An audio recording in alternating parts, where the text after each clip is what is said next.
পুকুরে এতগুলো মাছ ছাড়ার পরও কেন আমরা পুকুরে মাছ খুঁজে পাচ্ছি না, একটু চিন্তার বিষয়। পুকুরে দুই একবার জাল নিয়ে নামার পরও কিন্তু আমরা মাছ ঠিকভাবে খুঁজে পাচ্ছিলাম না। এর জন্য আমরা চাচ্ছিলাম যে আজকে ভালোভাবে পুকুরে নেমে দেখব এই মাছগুলো পুকুরের কোথায় আছে। তাই আমরা তিনজন আজকে একসাথে জাল নিয়ে নেমে গেলাম। আসসালামু আলাইকুম। আপনারা যারা আমার আগের ভিডিও দেখেছেন, ওই ভিডিওতে দেখেছেন যে আমি এই পুকুরে অনেকগুলো মাছ ছেড়েছিলাম আমরা তিনজনে মিলে। তাই আমরা এই মাছগুলো তোলার জন্য অনেকবার চেষ্টা করেছি। এই পুকুরে এতগুলো মাছ ছাড়ার পরও কেন আমরা পুকুরে মাছ খুঁজে পাচ্ছিলাম না, এটা আমাদের এখন চিন্তার বিষয় হয়ে দাঁড়িয়েছে। তাই আজকে তিনজনে একসাথে হয়ে এই পুকুরে নেমে গেলাম। আজকে দেখবো এতগুলো মাছ ছাড়ার পরও কেন জালে মাছ উঠছে না। আগে আমরা যতবার জাল টান দিয়েছি তখন কিন্তু আমরা বেশি একটা গুরুত্ব দিইনি, আর আজকে আমরা কিন্তু ভালোভাবে গুরুত্ব সহকারে কিন্তু এখান থেকে মাছ ধরার চেষ্টা করব। পুকুরের মাঝখানে কিন্তু অনেকগুলো গাছের ডালপালা রয়েছে, তাই আমরা সেগুলো ভালোভাবে তুলছি। কারণ এই ডালপালা যদি আমরা ভালোভাবে পরিষ্কার না করি তখন কিন্তু আমরা ভালোভাবে জালটা টান দিতে পারবো না। তাই আমরা চাচ্ছিলাম যে এই ডালপালাগুলো এখান থেকে সরিয়ে ফেলার জন্য। পুকুরের মাঝখান থেকে ডালপালা সরাতে আমাদের কিন্তু মোটামুটি ভালোই কষ্ট হচ্ছিল, কারণ এই ডালগুলো পুকুরের কাদার মধ্যে অনেকটা ঢাবানো ছিল, যার কারণে আমাদের টেনে তুলতে খুব কষ্ট হচ্ছিল।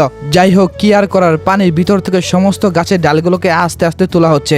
আমাদের মূল টার্গেট ছিল এতগুলো পুকুরে মাছ ছাড়ার পরও কেন আমরা জাল দিয়ে মাছ খুঁজে পাচ্ছিলাম না, এটাই হচ্ছে আমাদের মূল টার্গেট। তাই আমরা ভালোভাবে আজকে দেখতে চাচ্ছিলাম যে এই মাছগুলো কোথায় আছে। তাই আমরা কষ্ট করে হলেও কিন্তু পুকুরের মাঝখান থেকে সমস্ত ডালগুলোকে সরিয়ে ফেলেছি, যাতে আমরা সুন্দরভাবে জালটা টান দিতে পারি আর পুকুরে থাকা মাছগুলো যাতে আমরা ধরতে পারি। তাই আমরা সেটাই করলাম। সমস্ত ডালগুলো সরিয়ে ফেলার পর এখন আমরা জাল টান দিব, দেখবো এই মাছগুলো আমাদের জালে উঠে কিনা।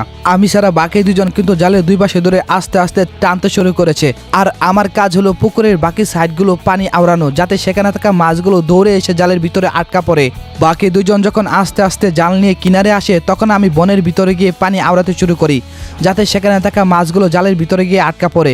আমরা তিনজনেই ভাবতেছিলাম এই বনের ভিতরে মাছ থাকতে পারে, তাই আমরা ভালোভাবে এই বনটার পানিগুলোকে আওলা জাওলা করলাম, যাতে সেখানে থাকা মাছগুলো বের হয়ে জালের ভিতরে আটকা পড়ে। পুকুরের ভিতরে এত বন আর সেটার ভিতরে মাছ নেই, ভাবতেই অবাক লাগে। তারপর যখন আমাদের বাকি একজন আস্তে আস্তে জালটা উপরে তুলো তখন একটা মাছ শুধু এসেছে। ওমা, বাকি মাছগুলো গেলে কোথায়? আমাদের আরো সন্দেহ লেগে গিয়েছে, এতগুলো মাছ ছাড়ার পরও একটা মাছ মাত্র এসেছে।